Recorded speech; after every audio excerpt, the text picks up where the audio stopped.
It's time for That Brit and Yank Show with Gary from Yorkshire and Mike from Athens. Get ready for the stories of That Brit and Yank. Well, welcome to That Brit and Yank Show, the Halloween edition. I'm here with Woody. And I'm here with Mr. Clean.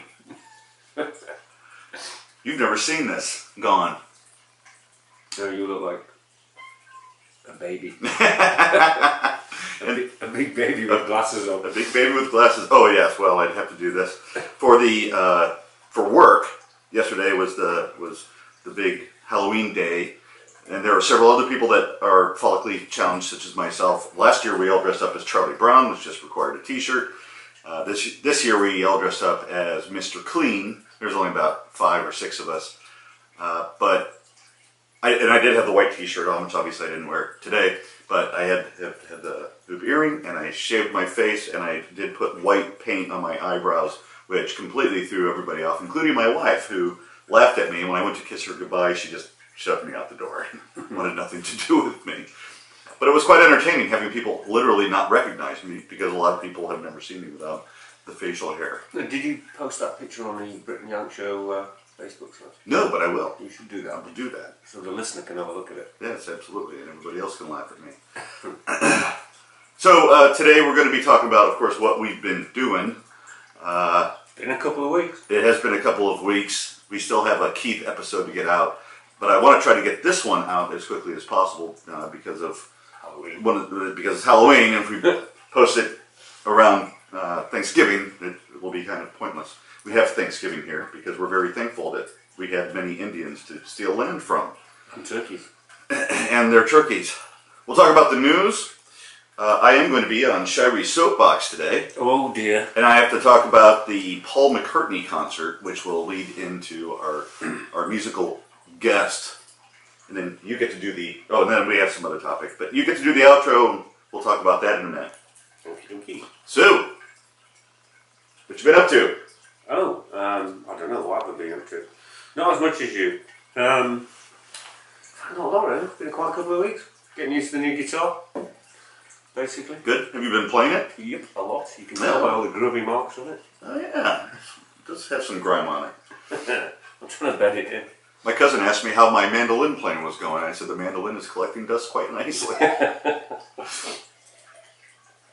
I'm already thinking about the next one. Yeah. Well, of course. And you have 2 guitar parts there. Yes. And I did pick up the bass guitar parts that I bought randomly off of eBay about 10 years ago. Yeah. Well, Ramus had them. But, of course, I had no idea what I was doing. And like I said, I bought random bass guitar parts. So I have a bass body that is designed for 2 pickups that are offset a little bit. That's jazz, yeah. I have a neck that came from a PV something. I don't remember. It wasn't a foundation. It was whatever the next step up was. I have no idea if it fits in the body. And then the pickups that I bought... If you're lucky, it won't. The pickups that I bought are 3 random pickups that clearly were not designed to fit the body of the bass that I bought. So... It's not going to work. It's not going to work. What we need to do is have a look at the body, because if it's a decent body, you can buy those pickups for relatively cheaply. Right. And a neck can be got off eBay that will fit it. Right. But you could end up with a nice guitar. Sure. So, I meant to bring it over, but I forgot. Just stick it in your car. So that's one thing I've been up to. The other thing that I've been up to is Ford sucks. Oh, yes. So I found out that they've got a class action lawsuit against them for my exact problem, which is when you're driving along the highway and you're miles and miles from home and you randomly lose your highest gear. Ooh. And you can no longer travel along with the rest of traffic, but instead must go at a crawl of 62 miles per hour. So that was quite enjoyable. But I did manage to limp home, despite my wife nattering at me that we should pull over, and the car was still going forward. I was like, fuck it, and fuck this transmission, we're going to make it home. And we did. Oh. So there's that. Should have bought a Honda. I might next time. We want to get another vehicle, and it ain't going to be a Ford this time. Yes. Honda would like to send me lots of things. That would be rather nice. Yes, I'm sure they would love to. I do endorse your product. Next week I will be, another reason I want to get this out is to say, go Morgan, next week I'll be going to the Funny Bone on Wednesday. You're of course invited to go. I've got tickets for Django Django. Well, that was the next topic. So I'm going to the Funny Bone to watch a friend do some comedy in a contest, and you're going to see Django Unchained? Django Django. Oh, Django Django. Englishman. Yeah. The default. Are they friends of yours? Obviously, don't we? There's only about 4 of us. Yeah, so I won some tickets at work, so I've got to find something to take with me actually. So if anybody wants to come with me, if any of the 5 people that listen, you're going to end up taking Walt because Walt listens. So anybody that's actually in town, you're quite welcome to come with me to the Newport. Should be a good night. And then we will review both of those things in the next show. Fantastic. Fill in 10 minutes. And we can do, for the outro, you can pick a Django Django song. Because I've got the midtro already. Alright. It's a default. The song is? Mm-hmm. It's called Default? Yeah. Oh, okay. I thought you were trying to be clever about something. Heaven forbid. So, the news. In the news. In the news.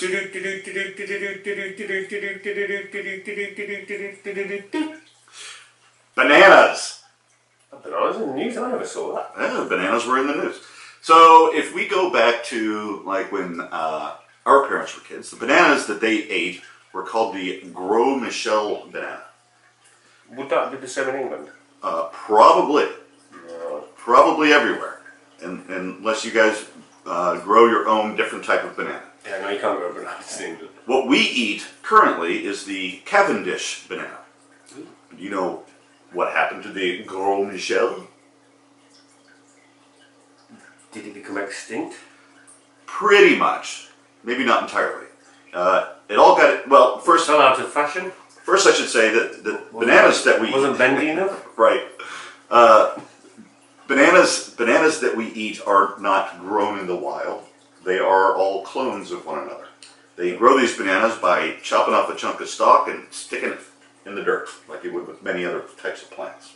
Like plants that we ripped off a couple months ago. Cloners, yeah. Yeah, ripped it off, throw it in, grow some...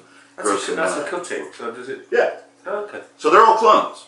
And the obvious problem with clones is since they're all exactly alike, if it gets infected, they're all fucked. Right. Because they're all exactly the same amount susceptible to whatever this thing is. So the Panama disease wiped out the Gros Michel.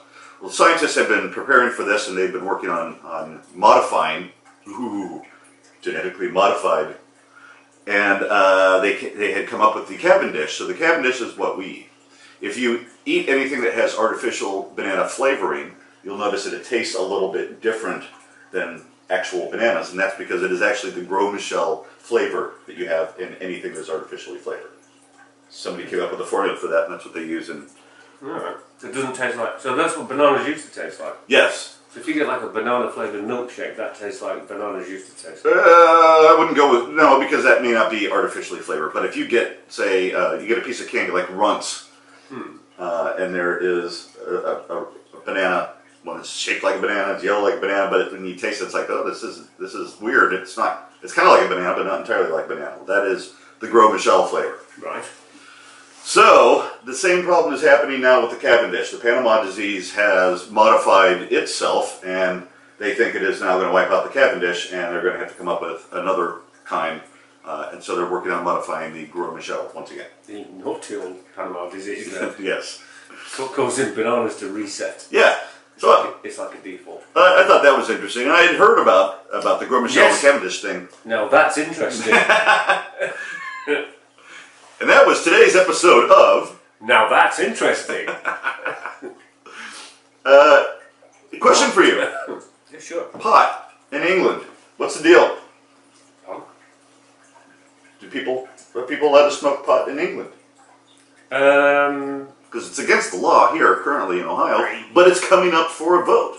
I think it's kind of illegal, but I don't think they're over I think they've got better things to do, basically. I think if you're growing a whole bunch of it in your attic with a hydroponic farm and selling it to people on the street, they'd probably take a dim view of that. But I think if you've got a little bit of it for personal recreation, then that's probably okay too. We like to throw people in jail. For a very long time, I've noticed. And pot is one of the things that we often throw people in jail for, because the prison system is a private business. No, it's perfectly acceptable to do this. Yeah. And if you've listened to this show any time, then we don't always drink responsibly. Maybe I should edit that part out. So, we're always quite responsible. So, pot's coming up for a vote, but, oh, you don't get to vote, do you? Oh, no, I'm only an illegal alien. Alright, so I'll call the INS, but I'll throw in a vote for you. It actually came in handy that the other day. Being illegal? Well, not being able to vote. Uh, Because I was helping Ellie out. I was mowing the lawns above the house, on the front lawn. And some old guy with a clipboard came up to me and he said, I thought, oh Christ, here we go. And he said, because I'm English, so I have to stop what I'm doing and be polite. I couldn't just ignore him and hope he'd go away. right. So the old fella says to me, are you registered to vote in the city of Westerville? And I said, no. It is rather convenient. I said, do you have any other questions? He said, no, have a nice day. Wandered off. I went back to my mowing. Did he pick up on your accent? Possibly. Did that or he didn't understand me? Ask you if you were from Australia? Yeah. Do I know Austin Powers? Yeah. Well, good. Next up, in New York, there is a restaurant owner. He owns several high-class restaurants. He's decided to get rid of tipping. We've talked about tipping. Oh, I thought we're all tipping. Tippy, not tippy. No, he's getting rid of tipping. And since this is a well-known... But you know we don't tip in England. Well, yeah, because, what, you just charge the right amount? Yeah. Are you allowed to tip if you want? It's frowned upon even by people on the receiving end. It's seen as a bit gauche, you know. Huh. Well, that's It usually means you're an American. yeah, so we're easy to spot. Yeah, There are other giveaways. and they didn't just, say, oh, let's just get rid of it and see what happens. They took a look at how much people were tipping and found that whether the service was really good or subpar or really bad, typically people tip around 21%. So he's raising, that's an average obviously, so he's raising the prices for everything by about 20%, and he's saying, okay, stop tipping. But he is still allowing people to tip.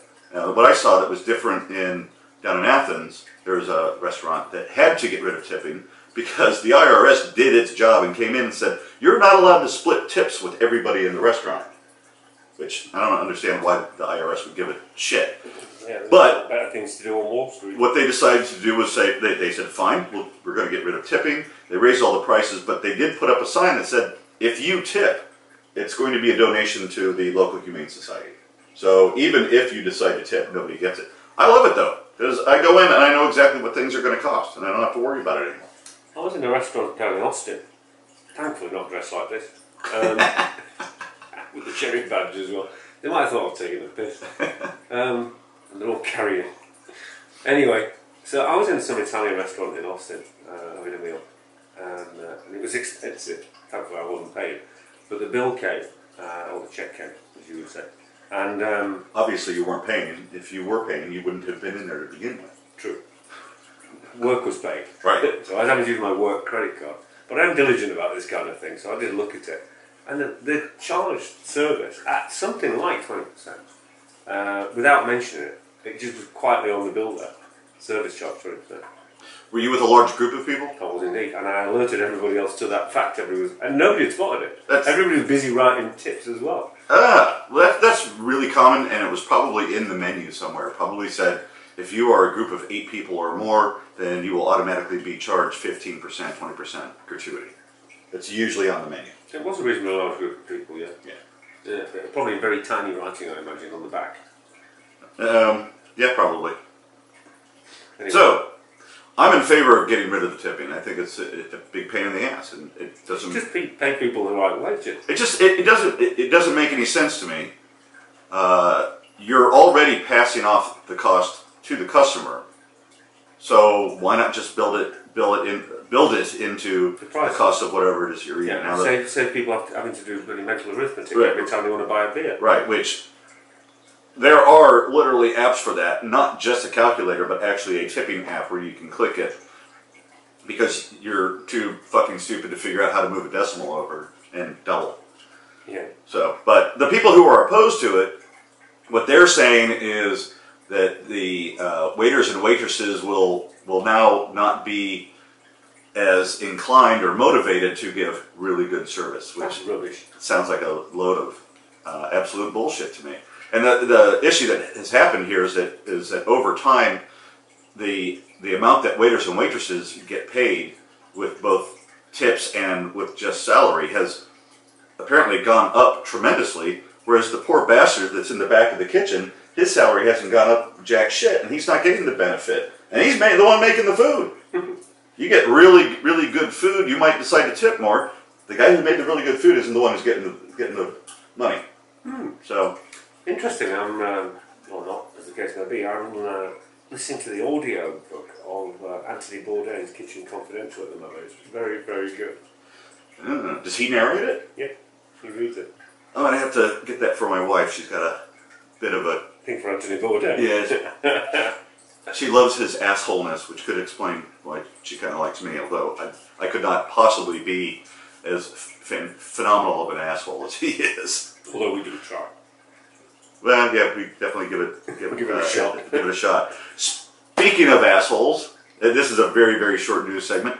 Mike Tyson has endorsed Donald Trump. That's a gobsmacker, that one. So, moving on. Bacon might kill you. Really? Yeah. Processed meats. Oh, yeah. I saw that one. Processed meat, but that's everything. Well, so that's... what is interesting about this that's meat. That has come out for me is that I didn't really know what processed meat meant. What I thought it meant was that there was some sort of unnatural set of chemicals that was introduced into the meat. And that's what made it processed. Beef that was injected with antibiotics or preservatives other than salt that were added to meat at the deli counter. Turns out anything that you do to the meat makes it processed. If it's just salt, if it's cured, if it's smoked, anytime the meat goes through any sort of process, natural or not, it is considered processed. So processed meat is bad for you. Red meat is bad for you. They're not saying don't ever, ever, ever eat it. They're just saying don't make it a staple of your diet, which of course in America that's pretty much what we do. Unless you're a vegan. I think you'd probably be better off stopping smoking first. Probably. Put things in order. Yes. So. Yes. Here's to the livers. So, hey, do you know how to tell if someone's a vegan? This is a joke, isn't it? They'll tell you. Multiple times. Oh dear me. Same thing with atheists. Do you know I'm an atheist? That's a coincidence, so am I. What did I see on Facebook this morning that made me laugh? It said, I don't know. It said, telling an atheist they're going to hell is like telling a Christian they're going to Mordor. I like it. Here's some education that's in the news. I always like topics like this, especially when it involves math. So now, really big on the news is there was a question presented on a test or homework for a student that instructed the student to use the repeated addition strategy to solve 5 times 3. And the student wrote down 5 plus 5 plus 5 is 15. And it was marked wrong because the teacher had expected him to write 3 plus 3 plus 3 plus 3 plus 3. Now you can argue that he still used the repeated addition strategy. He did. But if every teacher has a different style, and if the teacher had been teaching the students that you take the second number and you add it as many times as the first number, 5 times 3 equals 3 plus 3 plus 3 plus 3 plus 3, then that's what the answer is. And the answer of 15 doesn't matter. The final answer in a good math course is a very small percentage of what it is that a teacher is looking for. It's about the process. So the teacher taught this particular process. You can argue that maybe that process wasn't correct, but this is this teacher's class, this teacher's instruction. They asked the question, student gave the wrong answer. But the interwebs is exploding with people who don't understand process and don't understand math, but they all have opinions. And if there's one thing that we don't like on this show, is people who don't know what the fuck they're talking about having opinions. Absolutely. Fuck those guys. What's up with you, Ranger? Hello, Ranger. Drink. Oh. The Ranger wants to be on the show. So that's my opinion about that. What's yours? I don't really care, to be honest, but it's maths, isn't it? Yes. So, typical, what are you, a tactile scientist? Textile. Yeah. And the other thing that is in education is prayer at school. You hear about the coach who got fired? No. I got in a fantastic argument with my friend Trav, or Lowell. You recognize that name? Bit of a clue there. Yeah. So he's all in favor of it and says that it goes against the Constitution to not allow the coach to do it. The coach has been put on extended leave. What did he do?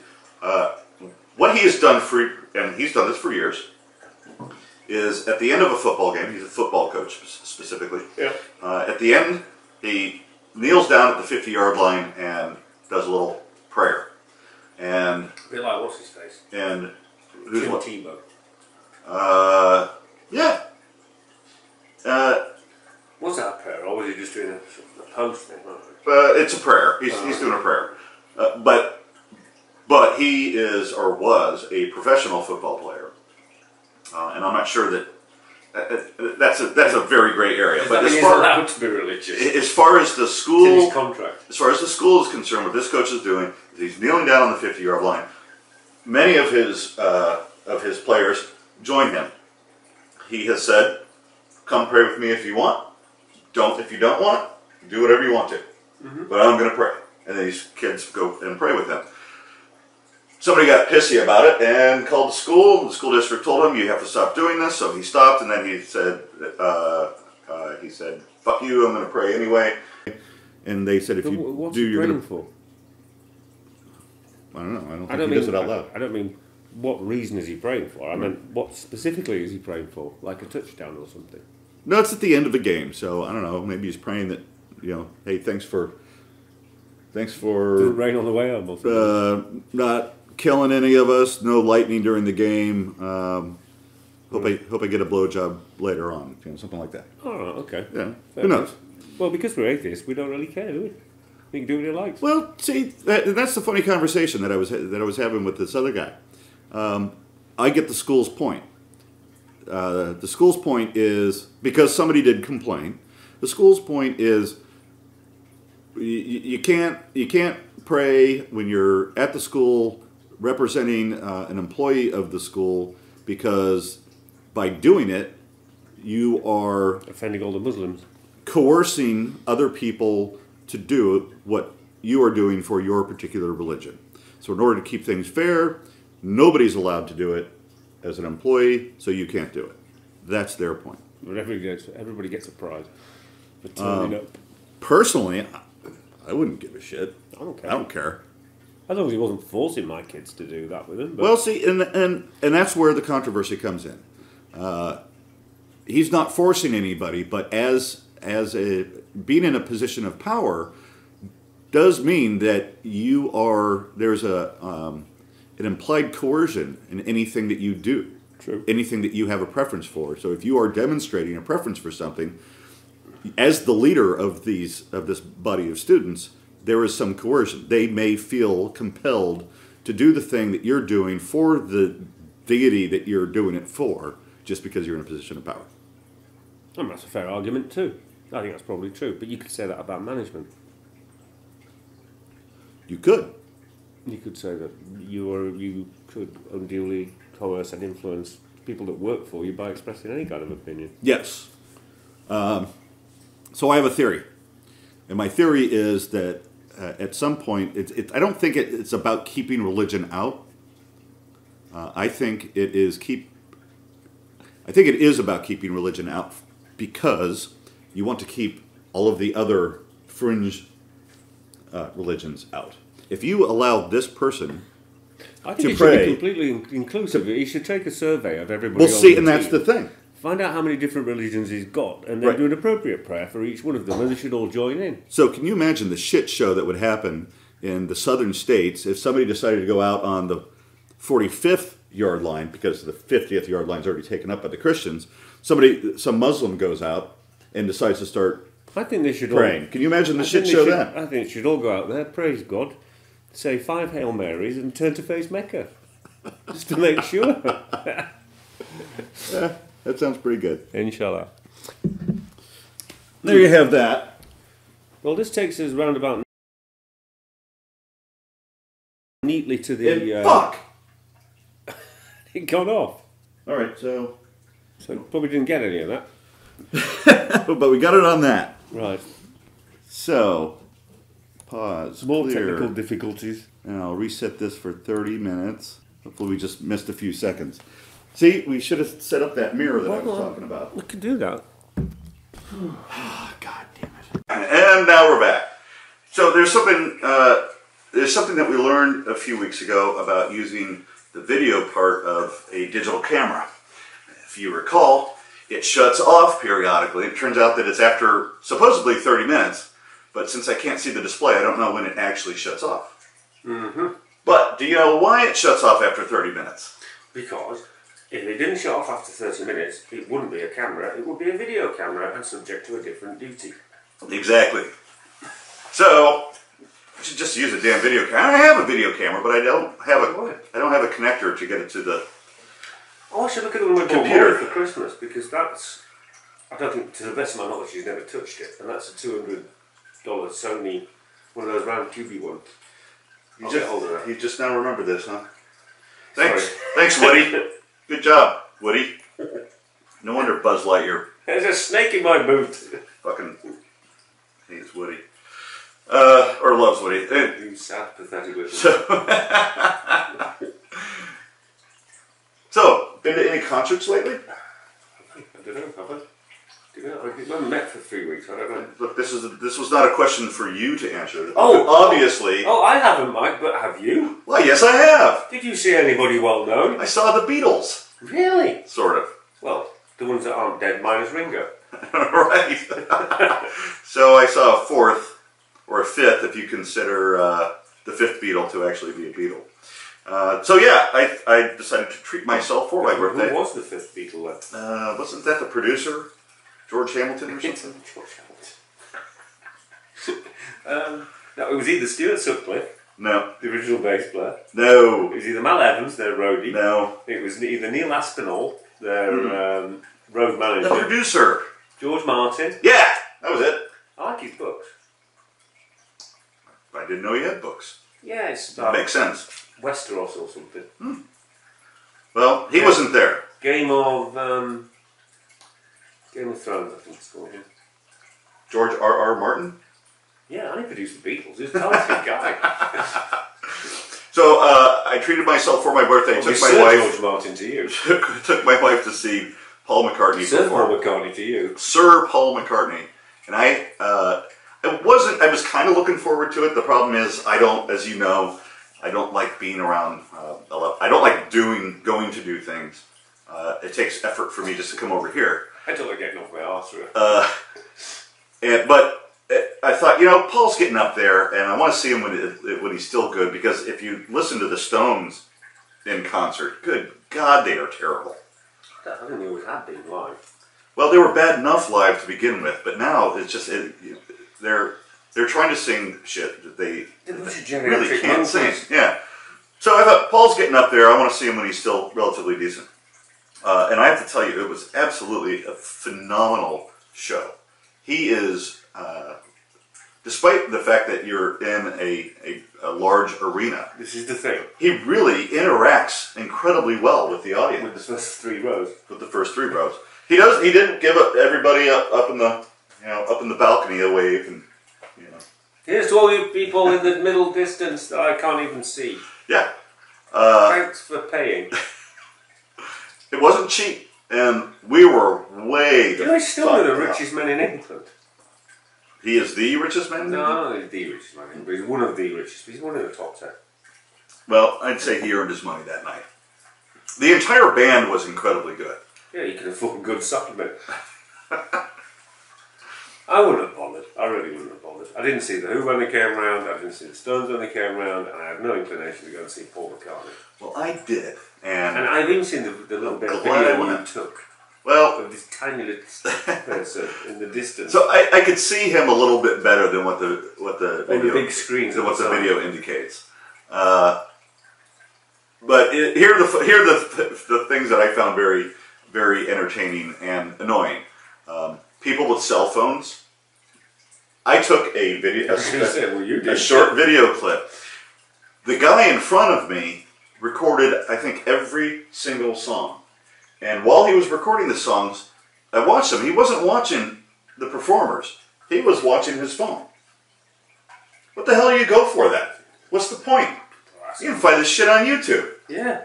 Paul's been doing this show for several years now. You probably get it far better quality. Like definitely better quality, especially considering where we were sitting. So, how much did you pay for the seats? Oh God! No, I don't mind you asking. It was over 100 each. Yeah. Holy crap! I know, and we were way up there. You could have bought. I know. A neck for your guitar. I know. And some pickups. I know. I tell you, when I was sitting there and my finger was on the button, I'm going to buy it. I'm not going to buy it. What do I do? And I finally said, screw it. I'm going to spend the money and go see it. I'm glad I did. Yeah, well, here's the deal. Which, by the way, we can call post-purchase rationalization. Which is exactly what I was about to say. You were going to say post-purchase rationalization? No, I was going to say a bit faster than that. I was going to say, you're justifying it in your own mind. Absolutely. You paid so much money. Right, because I don't want to have post-purchase regret. Oh, yes, buyer's regret. Yeah, so I'd rather be happy about it. So just let me fucking be happy about it. The other thing that was amusing for a moment, you'll notice in one of the pictures that I posted, you can see the back of some woman with her arms up, who was right in the way, and she spent a good deal of time doing this. I can't think of usually any good reasons for you to be carrying a gun, but that was a good one. I'd have plugged her, I tell you. I spent some time wishing that she would fall down the incredibly steep concrete stairs. I couldn't have gone because my vertigo would have kicked in, and my leg wouldn't have allowed me to go there. My wife was holding on to the handrail and going up the steps like this. I was holding on to the handrail. It was really a bit unnerving, and it was fascinating to watch. And by the way, this is in the arena where they have the Columbus Blue Jackets, the hockey team. Oh, I've been there. Okay. Hang on a minute. So is it the same place that they have Blue Jackets? Is that the? Why, yes, Gary. I think it's the same place where they have the Blue Jackets. I wish I'd thought to say that. Well, coincidentally and strangely, I have actually been to see the Blue Jackets. Yeah. And I felt physically sick in that thing. I felt like I was going to fall off my seat and plummet to the ice. When we got up to our seats, we both kind of leaned back and very slowly sat down because you feel like you're going to launch. Yeah, you're literally looking down between your feet. Yeah. So here we were, way up there, and I'm watching people walk up these stairs, the ones that we've just come up like this, watching these people walk up the stairs with both hands holding food and alcohol, walking up the steps, no problem. Did you get like a safety belt? I felt like I should. No, I felt a little safer. After a few minutes, you get a little more used to it. Most of it is just feeling weird because you can see hundreds of feet down below you. But I was hoping that this woman would fall down these concrete stairs. And at one point, the drunk and stoned her and the drunk and stoned boyfriend got up and started to go down the stairs. And he just went without her. And we're watching her go like this. I'm like, oh my God, she's gonna. And sure as shit, she fell down and tumbled twice down the concrete steps before she stopped herself. And I thought, good. I'm going to say mixed feelings about that. Well, once I saw that she wasn't actually dead and she didn't actually fly over the railing, which I suppose I should feel compelled to feel bad about. But she got up. She was clearly in pain. He took her out, and then she was gone for 45 minutes. It was fantastic. And then she came back. Then the twat came back, and that was when she stood in front, and she loved the song and waved her arms, and I found myself wishing she would fall down the stairs again. I've been bouncing shit off the back of her head.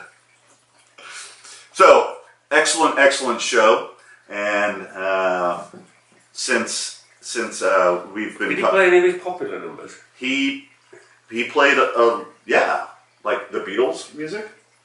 Yeah. Oh, were you being sarcastic? Yeah. He also... Or did he play his new stuff? He also played some of his new stuff. He also played some shit where I went, eh? And some of it, I really didn't care for. I mean, you know, and that's the great thing about him being Sir Paul McCartney, and you can tell it when he comes out. You know, the band they don't have a lot of flashy shit that's going on. They just come out and kind of play their music. The most dynamic person on stage, other than Paul, is the drummer. That guy was fantastic. You could tell he was having the time of his life. But the only time there was a lot of stuff going on stage was when they did Live and Let Die. They had, during the part of the song that, you know, they had pyrotechnics going on and fire and flashes and lots of booms. And that was pretty cool. But other than that, he just kind of did his thing, and you can tell with a younger band that goes out that they're really trying to work everybody, and they're trying to make the fun connections and put on this big performance, and it costs lots of money to do. This guy just comes out and I won't play my music now. If you don't like it, fuck off. He's been doing it a long time. Yeah. I think he's starting to get into the groove. Yeah. I'm really happy for him that. It's nice to see old people enjoy it. Yeah, he hooked up with Kanye West, and now maybe he'll finally become popular. Oh. So, that leads us into our music. Our music today is another Brit, and her name is Jess Greenberg. Do you know her? No, but why are we doing the music at 19 minutes into the second half? Because, if you remember, we already did the first 30 minutes, and the camera stopped, so then we had to pause. So now we're to the musical... interlude. So now we'll do the music and then we'll restart things. Okay. Does that make sense? You all caught up? Have we done 2 half-hour programs? Jesus Christ, you've only had one beer. After we do the music, we're going to talk about the science of bias, which we've already dabbled in slightly by talking about post-purchase rationalization, which is on my list. And then you get to talk about Django Django. Django Django. I'll do that next week anyway. But so, who's this musical person again? This is Jess Greenberg. She's going to perform a Beatles cover for us, which is why I thought she'd be good for this. Since I just talked about Paul McCartney, she's going to do one of his songs, which he did perform at the show. Have you thought about all this? Just a little bit. So here we go, Jess Greenberg. Okie doke.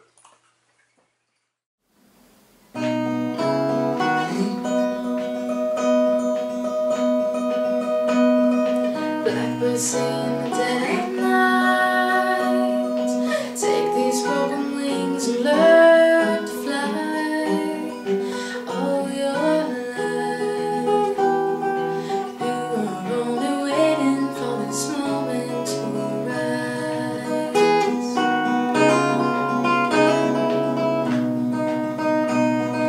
Blackbird sing the dead of night. Take these sunken eyes and learn to see all your life. You're only waiting for this moment to be free.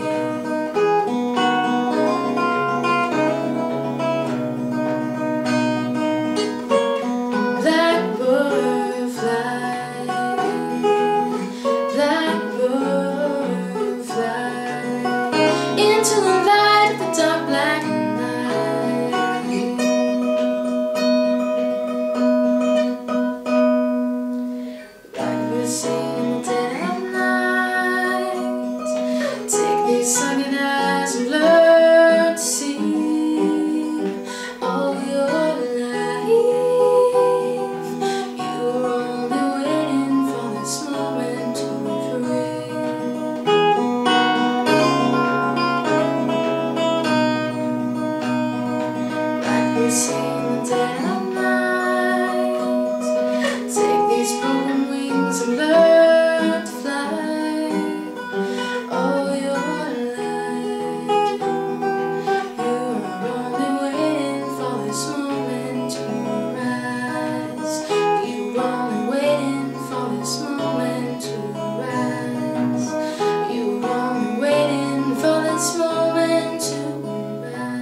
couple of talents.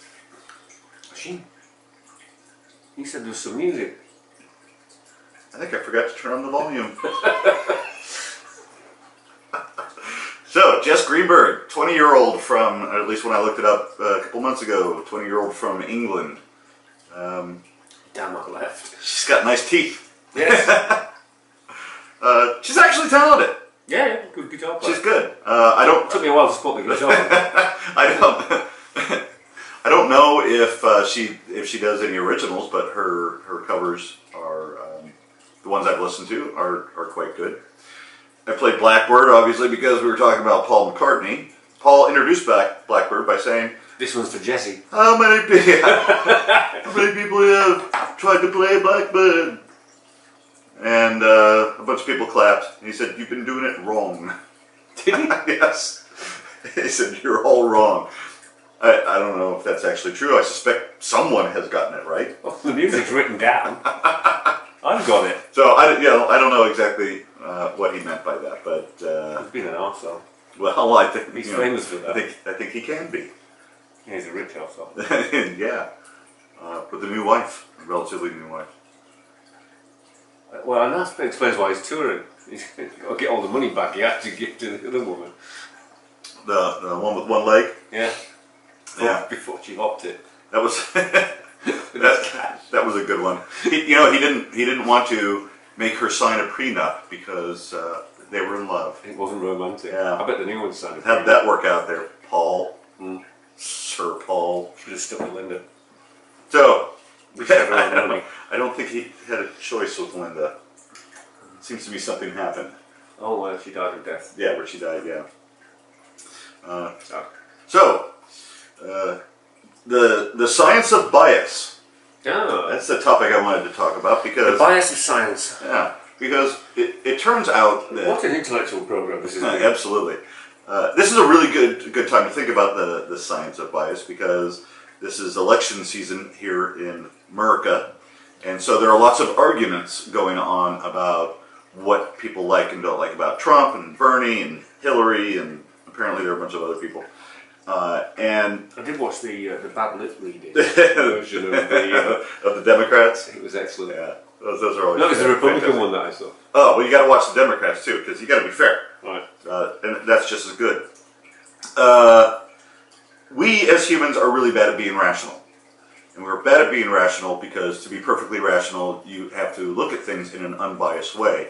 But we have brains and brain chemistry, and our brains constantly fuck with us by making us feel good when we think things in a certain way, or feel not so good when we think things in a certain way. And that's why you'll have an argument with somebody about prayer in school, and neither person will budge. I have my preference. The guy I was arguing with has his preference, and nothing either one of us says is going to make us budge because we have certain biases. And even being aware of these biases might not make any fucking difference. So, for example, there's tribalism, something called in-group bias or the bandwagon effect, and you see this. This is what we think. Yes. Yeah. Yes. So when you're in a group of people, and that group of people tends to think a certain way, so does the rest of the people in that group. It's all the ones that don't think, because that's why people follow leaders, you see.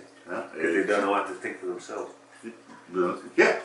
And so it's a tribal effect. Your tribe thinks something. Your tribe thinks that those people over there are pieces of shit. So everybody goes, yeah, they're pieces of shit. Let's go kill them. That was my phone buzzing. I was going to say, well, is that wrong? Well, it's also the principle of society. I mean, that's probably why we got here. Because you can't have... If you've got a bunch of people that have got a common cause, it's like anything, it's like business. Like killing a witch. Yeah, indeed. She's a witch. Burn her! Look at her nose! Does she float? What else, folks? Little rocks. Anyway, let's not Small go to pebbles. multiply. No, I mean, you can't form a focus group if you're in a tribe every time you want to do something. You know, you've got to have a bunch of people who are the predominant decision makers, and another bunch of people who are going to do what those people do. And that actually is a better form of survival, because you can't all stand around going, Well, I'm not so sure it went so well the last time that big bear attacked us, so I think this time we should try a different tactic. What do you think, Charlie? Well, I don't know, I think we should all try and dig a pit. No, I think we should do with the sharp pointy stick. Well, I'm in favour of running away. Well, why don't we have a show of hands on that and then... Right. Whereas if somebody says, I, the mighty Zog, say, we run in that direction, me first. Right, so you have a whole bunch of people, and somebody says, let's run that direction. Yep. And all this big bunch of people is trying to decide, should I run that direction or should I come up with a different idea? Mm-hmm. The next thing that you need is one person to say, wait a minute, Gary's right. We should run that direction. And as soon as that second person says that, then the next one will agree, and the next one will agree, and you got it. Or, and this is a tactic I've used in meetings, if I disagree with you running that direction, I've got to be the very first person to speak up next and say, wrong, we should attack with a stick. So now you've got two different opinions. What each of us need is for the next person to agree with you or to agree with me, and that's the direction that the group is going to tend to go. Mm-hmm. So that's democracy. So when I'm in meetings, if I disagree with something that somebody says, I try to jump in immediately so that the next so I've got a 50-50 shot, or maybe 49-51 of somebody agreeing with me, and if that person agrees with me, then the rest of the group is probably going to go in that direction. Another survival thing, which is the same thing, is copying and permissions. Permission to copy. That is that human beings have a natural tendency to imitate each other, and it's that tribal thing again, as in Really? they imitate behaviour. Yes. Go on. Fuck off. But we do that as well. I mean, people do that in conversation. They start copying each other. They start mimicking each other. Yeah, we start copying each other, really. Yes, start talking like this. Isn't it very good to me? But the other thing about permissions is, say a famous person, I think this was in Malcolm Gladwell's book, The Tipping Point. If a famous person commits suicide, the average rate of suicides goes up because they just gave everybody else permission to commit suicide. So people that... It doesn't even have to be a famous person. Well, yes, it happens in schools. The same thing happens with pregnancy. If some kid gets knocked up, schools will typically find, this is the reason, spike. and you really can't do this so much anymore, but what used to happen is some girl would get pregnant, you get her out of the school. And as harsh as that might sound, the reason for doing that is exactly that. It spikes. One girl gets pregnant and they all start screwing without condoms. You can do this as a social experiment for yourself, because I've tried it in New York. Getting teenagers pregnant? No. I think I'll pass on that. I think I'd pass on that too. It works particularly well in New York, but it'll work in any reasonable sized city. When you're standing at a crossing waiting for the little man to come on to give you permission to cross, there's no traffic coming. If you step out and walk when you're not supposed to, at least 3 people will come with you. Yep. And they wouldn't have done it if you hadn't have done it. Yeah. Because they'll copy and they're asking for permission. I used to do this in high school. I had a digital watch set to the second for when the bell would go off. And if the teacher was still speaking, about 30 seconds before the bell was going to go off, I'd reach down to my backpack and zip the zipper. And that was it. I wouldn't actually pick it up. I wouldn't actually put anything in. I would just instigate. I've been told I'm an instigator. I would just zip the zipper, and all of a sudden, everybody would grab their backpacks and start shoving their books into their backpacks. God, the teacher would get so pissed off. Sorry, Mrs. Willison. It was fantastic. Other biases. The gambler's fallacy. I like this one. So you flip a coin 5 times and it ends up heads every single time. Mm-hmm. You're going to flip it a 6th time. What are the chances of it being heads versus tails? What do you tend to think? Since it's been heads 5 times in a row. Oh, I know this. It's 50-50. It is 50-50. It always is 50-50. But it's always 50-50. The gambler's fallacy is that you think, oh, it's been heads 5 times. It's probably going to go tails. Probably going to go tails. It got to be tails this time. No, still 50-50. But we tend to think that way. Post-purchase rationalization. So we've already talked about that. Rationalizing to yourself that it was worth the $300 you spent to go see a very tiny Paul McCartney. It was worth it. Damn it. Leave me alone. Nick. I could have bought you a really good base for $300. Fuck off. Neglecting probability. So this is the... I'm going to have a lie down after this program. absolutely. What? Is this too intellectual for you? No, it's not too intellectual for me. It's just straining my brain for a Saturday morning. Well, you can come up with some fucking topics on your own sometime if you want. Carry on. Neglecting probability. So people who are afraid to fly because sometimes airplanes fall out of the sky. As they did this morning. Versus riding in a car where your chances of death are much, much, much higher. Ah, right, yeah. So there is actual probability. We should probably pay attention to those things. Observational selection bias. What's that one, Gary? Observational selection bias. I don't know. Once you see something, you have a tendency to focus on it, so you think it happens a lot more often than it really does. Ah, that's the reticular activating system. I know that one. That's because, we spoke about this before, there's a web on your brain, a web of a nervous system around the outside of your brain called the reticular activating system, and its job is to filter. And it filters things in and it filters things out. And the reason it exists is because if your brain allowed everything in that your senses are detecting, then you'd probably go insane in the next 5 seconds because there's too much information. Therefore, your brain processes only that which you have subconsciously decided is important to you. If you notice, I'll give you an example of that. A good example of that is a mon that lives on a plane flight path for an airport that doesn't notice that there's a loud jet going overhead every 2 minutes, but she will wake up at the sound of her baby crying gently in the next room. Right. So the jets don't make it in, the baby does because it's important, it's been given significance. And it happens, again you can do this for yourself as an experiment, if your refrigerator packs in, it's like your car's packing in, so now you're looking at cars.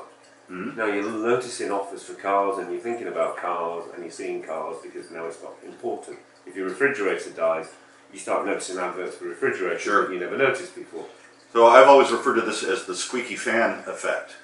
If you hear a weird squeak and you want to fuck with the person next to you, you can point out the weird squeak. And then that person will typically say, damn it, now I can't stop hearing it. So that's we did it on one of our programs where we pointed out the fact that that clock's got a loud tick. I just hear the fish tank. Damn it, now I hear the clock. Squeaky fan effect. Next one, the status quo bias. Yeah, they're quite a good band. They're not as good as they used to be. Whatever you want, whatever you need. I can't like that one. Wait, is that really the name of the band? Status Quo? Yeah. Yeah. Get down, deeper and down, down, down. Or the status quo bias would be... Rocking all over the world. They did that at Live Aid, for Christ's sake. You've gone off topic. Oh, you said status quo. Status quo bias. Oh, okay. Which is not somebody who no, really likes the band Status Quo. Yeah, we're biased towards status quo.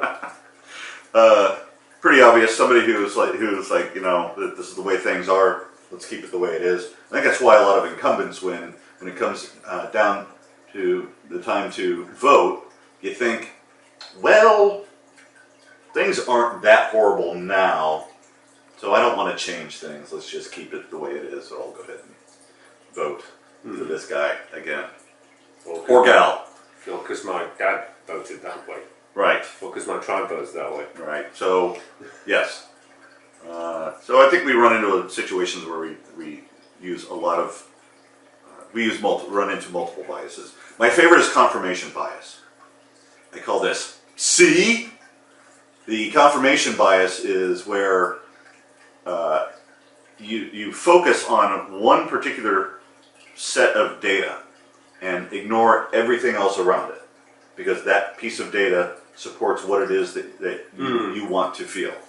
A great example of that is somebody who doesn't wear a seatbelt because they heard a story once where somebody was saved by being thrown out of the car because they were wearing a seatbelt, and then the car got completely crushed.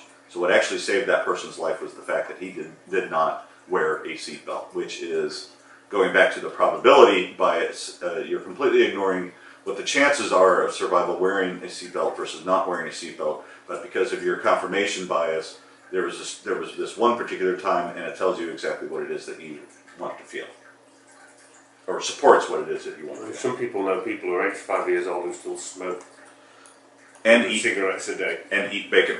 Yeah. And you focus on that one thing, and that's related to the, and I'm sure I'll mispronounce this, the Baader-Meinhof phenomenon.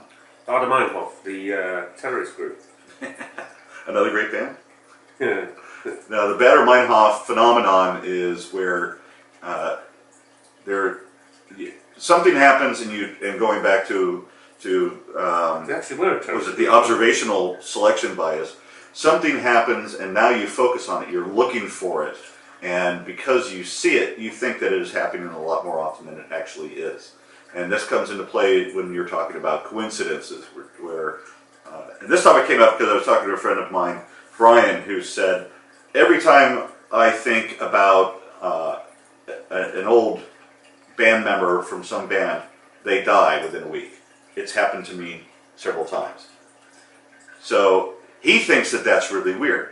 Coincidences happen. I think he's blaming himself. Now, really. Coincidences happen constantly. Well, this guy, I pointed out to him, you work in the music industry, you work for a radio station, you're constantly playing music. So the chances that you are going to think of a musician on any given day is tremendously large. He probably thinks of a couple of hundred musicians on a daily basis, more than even you and I would tend to think of. Yes, and statistically, if he thinks of all the ones that he thought of that didn't die this week, then That would be huge. The list of people that didn't die that he thought of well, would he's be keeping enormous. more people alive than he's killing. Yes. But he still thinks it's really weird. So he's completely ignoring the statistics and focusing on the few instances where he thought of somebody and they died, which has probably happened 3 times over the course of the last 20 years. So he is convinced that when he thinks of someone, they die. So just to be safe, I did ask him to not think of me, but I think it would be worth the death of a friend to find out that you had that power. Yeah, but going back to what you were saying, that to tell him not to think of you is going to incline him to think about not thinking about you, which means he's thinking about you. It's like, don't think of a polar bear right now. Patty Hearst.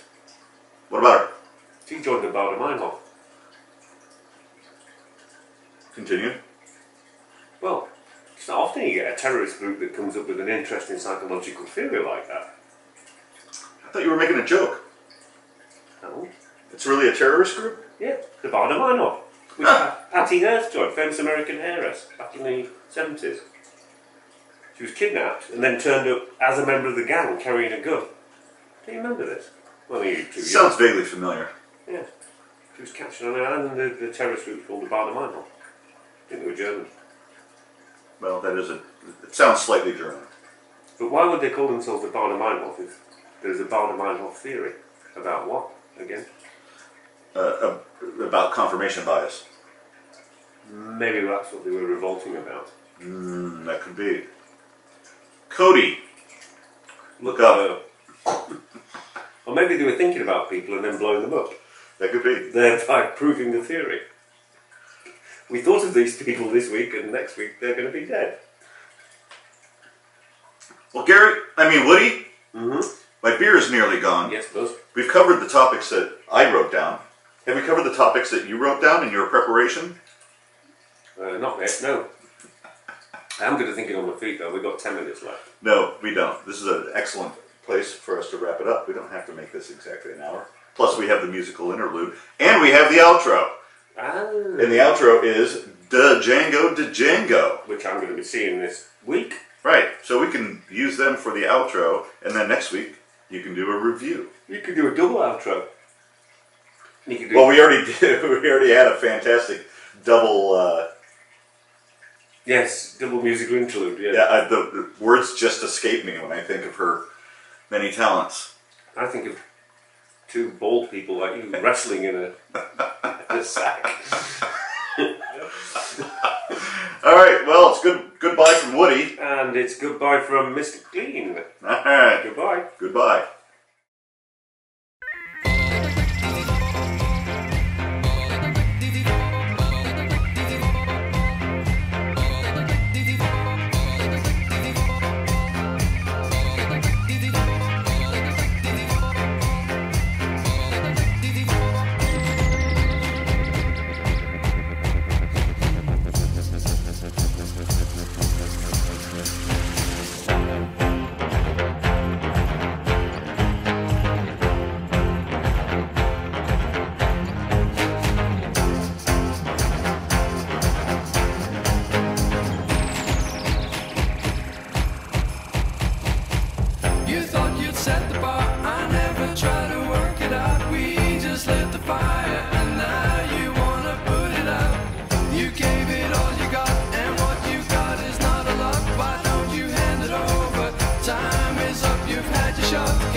machine, it's like a default.